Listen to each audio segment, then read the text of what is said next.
Barangay Hinebra, Justin Brownlee mga bro, bakit biglang lumakas? At Poy Eram, dirty play kay Japit Aguilar. So lamang na nga sa series ang Barangay Hinebra mga bro matapos nilang talunin ulit ang TNT tropang Giga. Hindi nga lang naging maganda ang simula ng Barangay Hinebra dahil tinambakan nga sila sa first quarter.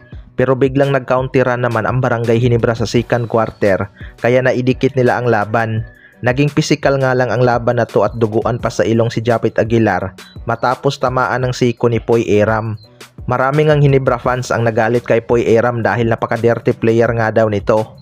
Well, para sa akin mga bro, normal lang naman sa basketball ang pisikalan pero wag naman sana umabot sa point na sasadyain mo ng manakit. Kilala na talaga tong si Poy Eram na namimisikal dahil sa kanyang emosyon. Emotional na player nga itong si Poy Eram mga bro. Kung di ako nagkakamali, may nangyari pang ang drama sa hadil ng TNT between Poy Eram at Coach Chot Reyes.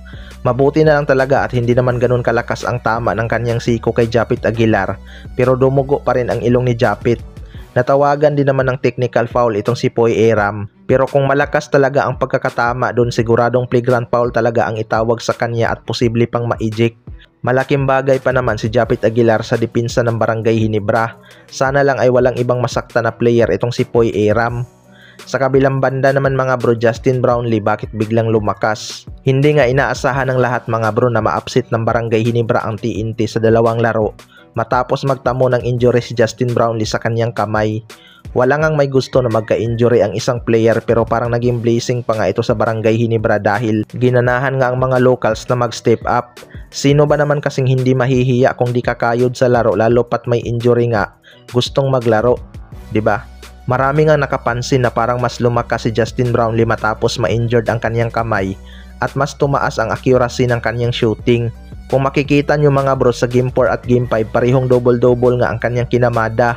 Dito nga sa Game 5 ay marami ding kinabahan dahil 2 points lang ang nagawa ni Justin Brownlee sa first half which is unusual itong mangyari sa kanya. Pero pagdating ng second half, dito na nga nag-init si Justin Brownlee at kumawa ng 16 points, total of 18 points sa buong laban. Total team effort pa rin talaga ang ginawa ng Barangay Hinebra.